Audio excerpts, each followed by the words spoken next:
গাজীপুর জেলায় দিরাশ্রমে উপস্থিত জি.কে আদর্শ উচ্চ বিদ্যালয় অঞ্চলের একটি ঐতিহাসিক শিক্ষা প্রতিষ্ঠান। 1965 সালে প্রতিষ্ঠিত এই বিদ্যালয় আজও জ্ঞান, শিক্ষা ও সংস্কৃতির আলো ছড়িয়ে যাচ্ছে। বিদ্যালয়টি প্রতিষ্ঠিত হয় 1965 সালে 1 জানুয়ারি। তারপর 1972 সালে এটি মাধ্যমিক স্তরের সরকারি স্বীকৃতি লাভ করে। দীর্ঘযাত্রায় বিদ্যালয়টি অসংখ্য মেধাবী শিক্ষার্থী উপহার দিয়েছে। এটি একটি অসরকারি এমপিওভুক্ত মাধ্যমিক বিদ্যালয়। দিরাশ্রম রেলগেট স্টেশনের কাছাকাছি গাজীপুর সিটি কর্পোরেশনের এলাকায় অন্তর্ভুক্ত। এই প্রতিষ্ঠানটি প্রতিদিন এক শিফটে পরিচালিত হয়। বিদ্যালয়টি জমির পরিমাণ 233 শতক, যার মধ্যে 126 শতক জুড়ে রয়েছে বিশাল খেলার মাঠ।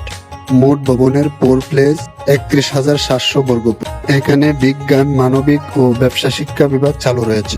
ছেলে মেয়ে উভয়ের জন্যই সমান সুযোগ রয়েছে এই বিদ্যালয়টিতে। শিক্ষার্থীদেরকে ডিজিটাল শিক্ষায় এগিয়ে নিতে 2021 সালে বিদ্যালয়ের কম্পিউটার লিটারেসি সেন্টার ও স্মার্ট ক্লাসরুম চালু হয়। এখন আধুনিক প্রযুক্তি ব্যবহার করে ক্লাস নেওয়া হয়, যা আরো সহজ ও আকর্ষণীয়ভাবে করা যায়। বিদ্যালয়ে প্রায় 42 জন শিক্ষার্থীর জন্য একজন শিক্ষক নিয়োগ করা হয়েছে।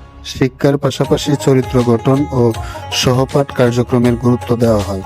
তবে সাম্প্রতিক সময়ে বিদ্যালয়ের পরিচালনার কিছু অনিয়ম ও অভিযোগের বিষয় সামনে এসেছে, যা অতি দ্রুত সমাধান করা গেলে শিক্ষার মান আরো সমৃদ্ধ হবে। জি.কে আদর্শ উচ্চ বিদ্যালয় শিক্ষা শুধু বইয়ের মধ্যে সীমাবদ্ধ নয়, বরং ভবিষ্যৎ প্রজন্মকে আলোকিত করার এক অঙ্গীকার। গাজীপুরের শিক্ষা মানচিত্রে এটি একটি অনন্য অবদান।